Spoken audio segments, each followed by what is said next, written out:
August 12th. Proof of loss number was 180,000 is what FEMA said it would take to redo what the damage that had been done to the house. 180,000, that's the equivalent of my college. Yeah. That's like another kid going through college. Yep. It's a lot of money. You feel overwhelmed and hopeless. People just want to give up.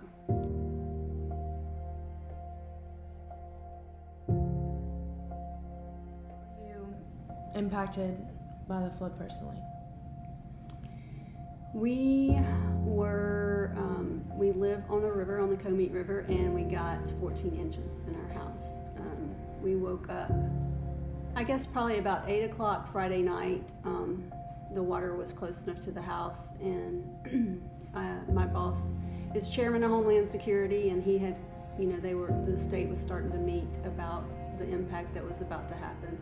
And so he called me, and he knows where I live, and he asked me if I had sandbags because I was going to get water in my house. And I think that's the first time at 8 o'clock Friday night that I realized that it was actually going to affect me or impact me. The water was close enough to come in the house that we said, we need to start putting things on top of beds and, as high as we can, and then try to get out. So we did that for 2 hours, and at 5 o'clock Saturday morning, we all got in the vehicle and silently and nervously left. Well, we were impacted by having properties that flooded, having our rental houses flood. We probably had 60, 70 houses, and 23 of those were affected by the flood.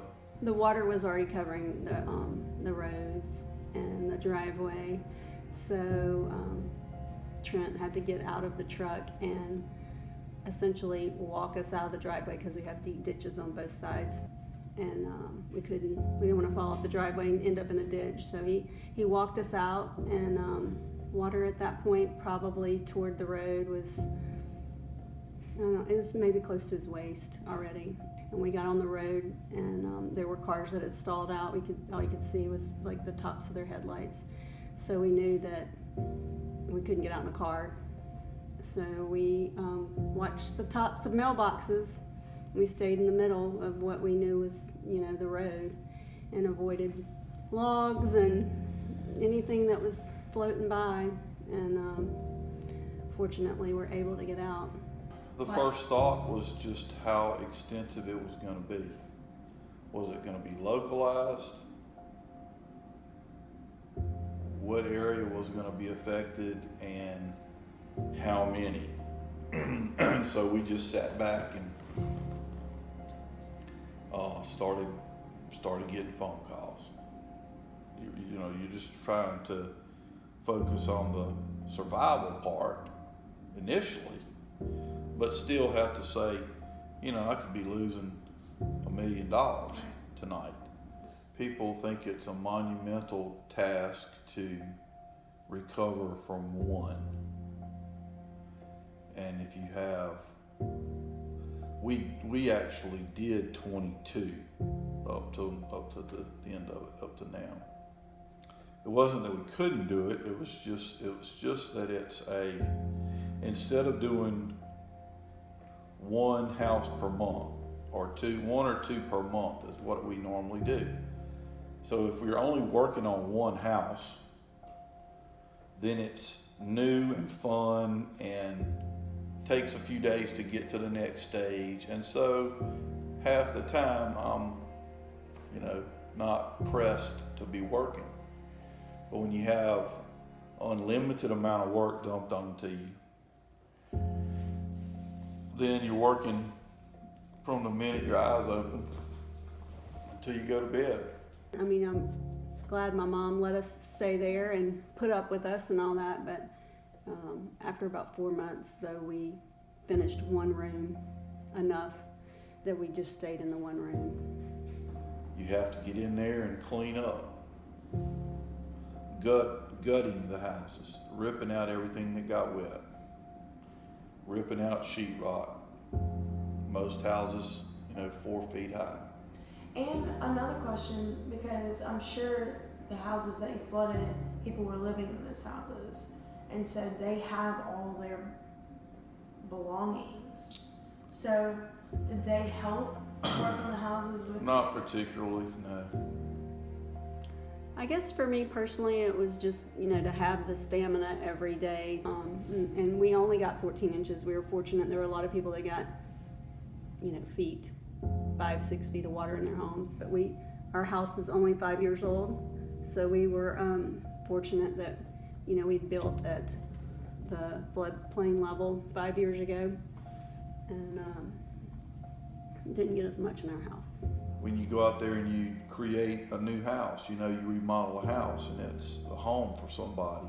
So there were 22 houses that I had spent an average of a month each. So that's 22 months erased. So the two things I've always said is I'm thankful that I didn't actually see water in my house, and it was dark, so I couldn't see my animals in the back. Because? We lost probably half of our livestock.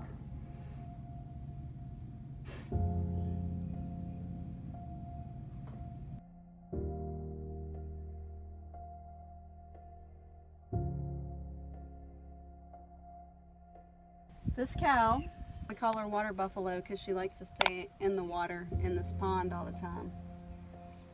But the water was so high that a lot of our animals ended up in other pastures. They ended up down, and she ended up a couple of lots down. And probably 3 weeks after the flood, I saw my neighbor and asked if she had seen any cows, and she said, I have a cow that's in the back of my place that I don't know who she belongs to. Oh my God.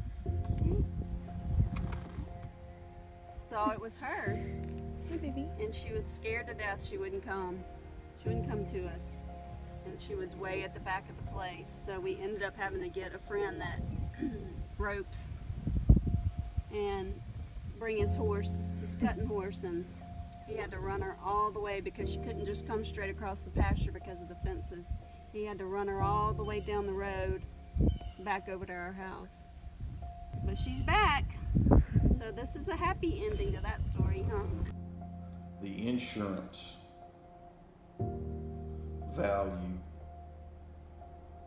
what they say it takes to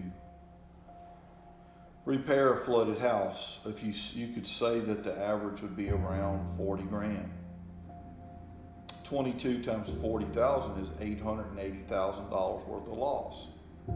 But I guess at some level it always makes you a little more grateful for, appreciate what you have, and kind of puts things in perspective that we're now 8.5 months in since the flood, and we are fortunate to be back in our home, but there's so many people that are still not back in their homes and, aren't even close to being back in their homes. What would be the greatest lesson learned from this experience? I don't think there's anything. I don't think there's anything great or anything.